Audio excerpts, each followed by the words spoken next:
Oh my God, do. These New York Knicks conspiracies are going crazy.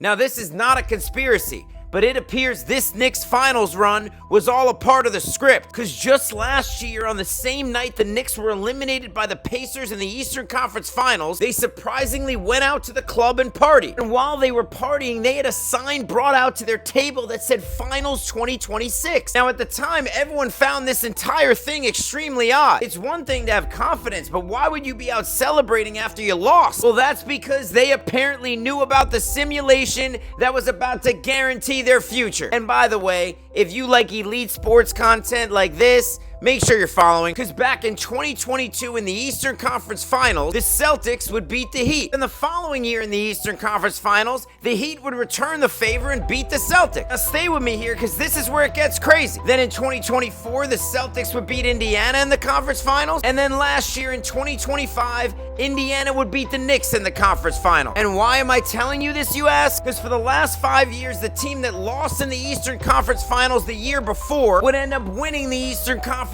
the very next season, culminating this year with the Knicks beating the Cavs. So what team is going to go out and party after a loss? A team that knew the following year they would be the ones headed to the final. So I guess if there's a silver lining, if you're a Cavs fan, it appears that you're up next. There's talk about Mike Brown getting fired by DeAaron Fox when he was working for the Sacramento Kings. Now he got his revenge with the New York City victory. I love it, but I'm going to challenge you, DeAaron Fox. You got to figure out how to get to that level without having somebody piss you off, because you're a great player, and great players get to that level on their own, whether it's finding somebody to piss them off or finding something else. Maybe there's a 5-year-old kid that has an opponent's jersey on and not yours. That should piss you off. There's nothing you guys can do, right, as a team you're on your end. What's that? There's nothing you guys can do, coach, teammates on you guys. There's some things that we could do. Yeah.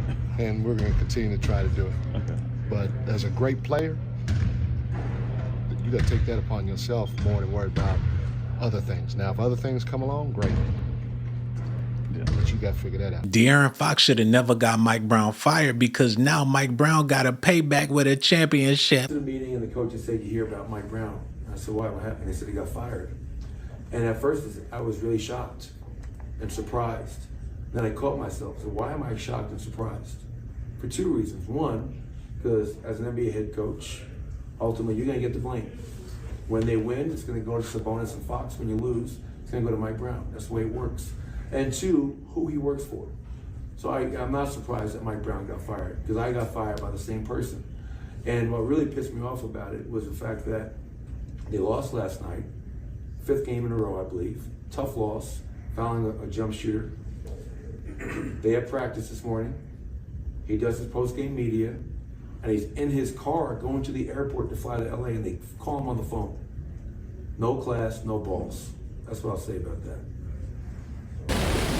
But from what I understand, it just ran its course very fast and surprisingly. You know, this was a team who we all had and still have high hopes for, and they fell short of those expectations under his leadership. And that happens, and that's no slight to his pedigree as a coach. You know, players get traded for a lack of a fit. Coaches aren't immune to that, you know. So I'm hearing there was just some pushback from how DeAaron Fox was continuously being singled out, you know, whether it was publicly or behind the scenes, or the players just didn't agree with that sentiment. Or, you know, I was even hearing whispers that there was a situation where he might have asked, you know, or suggested that even DeMar DeRozan come off the bench, you know, and those things proved to be severe missteps in an already challenging season, where it put the front office in a position where they had to side with either the all-star talent they had or to part ways with their former coach of the year, who had a brand new 3-year extension. And ultimately they chose to go with the players.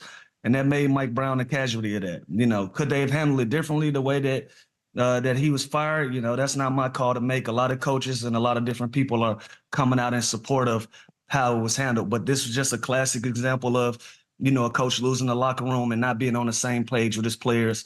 And, you know, at the end of the day, the players were, you know, who management chose to side with. Now everybody want for DeAaron Fox to get traded. DeAaron Fox the hell up out of here. Get Miss Johnson the hell up out of here. Y'all sold. In a year of investigations, I'm wondering, did you have money on the Knicks? How in the hell, DeAaron Fox? Up by 1. 13 seconds left. You got a fast break, a play that you didn't even make because you weren't responsible for the steal, and you want to go up for a bucket with 13 seconds left, up by 1 when you could have solidified the game. You couldn't get a bucket all night in the second half, DeAaron Fox. OG Anunoby had you strapped, and you had the audacity, the goal, the ignorance to believe that in that moment you were about to be a hero? A hero? You could have tied up the series. First and foremost, you're stealing minutes from Dylan Harper off GP. You're already stealing. And now you just robbed the Spurs of a dub in Game 4. The dumbest NBA Finals play I have seen DeAaron Fox made tonight. The dumbest play in the history of the NBA Finals, and that includes J.R. Smith. I have never witnessed a person be a commit this type of mutilation against his own team.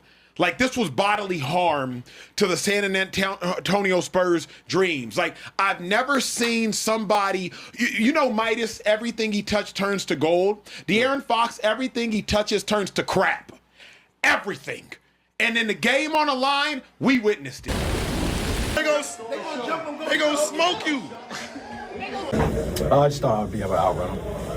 That's it. Have them score. Try to get a layup, get up 3. You know, make them force them to need a 3. And OG made a good block. Was there anything different? He said he thought he could outrun him.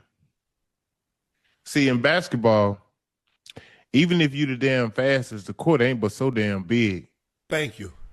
You know, I'm saying you think you finna get the top speed. That man ain't gotta take but 2 steps. He gonna be right there on the damn glass. Right.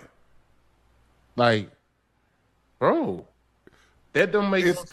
One thing for sure and one thing for certain, people in New York City are happy. Congratulations, Mr. Dolan. You did it your way. You did it your way.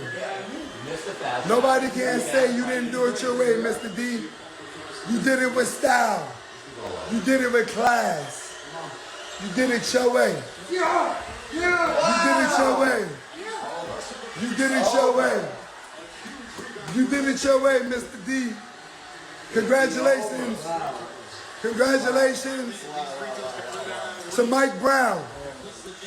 When you said, Steph, come on in here. Come into the huddle. I said, me? You letting me come inside the huddle? I said, if you letting me come inside the huddle, I promise you, I'm going to give you all my energy. I'm going to give you all my energy, all my love. Come on, OG, just do it. Just go on and do it. I said I'm going to give it all to you. I can't, this is my hometown team, coach. It's for you. And we start talking. And we start texting. I got the threads. When everybody turned on him, I sent them a message. I said, Coach, we gonna be all right. I said, Coach, here we go. We gonna be all right. I said, Coach, we gonna be all right. That's it.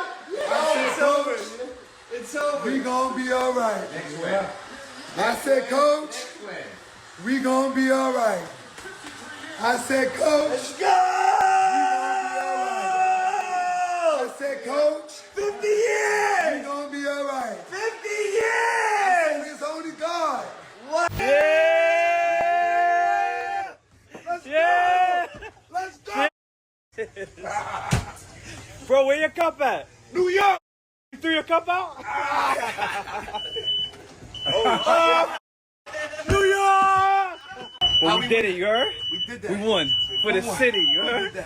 For the city. New York, let's get it. We ain't even got smoke, and we got the smoke detectors going on. Yeah, it's lit. It's lit. Knicks in 5, baby. You wouldn't believe it.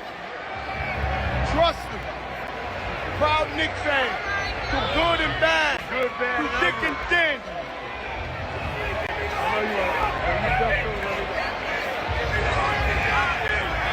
Yes, sir!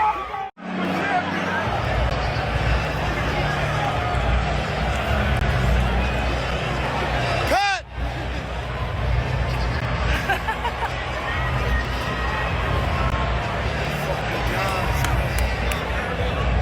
We did it. We did it, New York.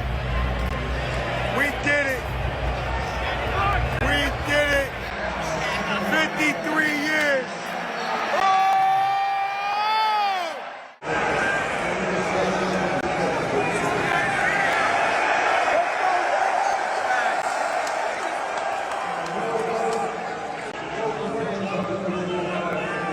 Everyone was down and disappointed. This team was down and disappointed. And our focus on is. Oh my God! Oh my God! Look, y'all! We did it! We did it! Hold on! We did it! New York's in the house! Look, my son! This my son! He ain't from New York! He's from Nashville! Brooklyn in the house! New York represent all day! All day, every day, even on Sunday when God takes off. That's right. We won. In San Antonio, we bringing it back. New York representing all day. Oh my God, I'm so... Oh, I ain't even got my hair on, y'all, but I don't care. When the New York Knicks was winning the championship, Jay-Z was occupied with young kids. 1, 2. Oh, we got some athletes in here. 2. All right. Well, you guys deserve a picture. The way you made it over here. All right.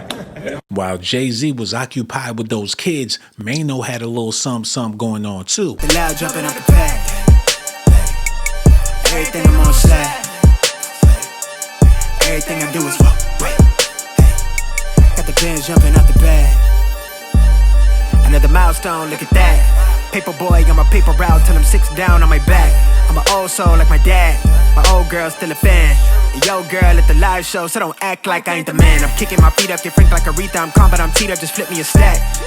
The re-up just doubled up off of the muscle, I stuck to the task. They see me, I'm troubled, I'm bubbling up till it's stuck, and they want me to stay where I'm at. I'm good everywhere that I'm stepping, my presence is crucial, you know that. Pour our shot. Let's toast to that. So listen.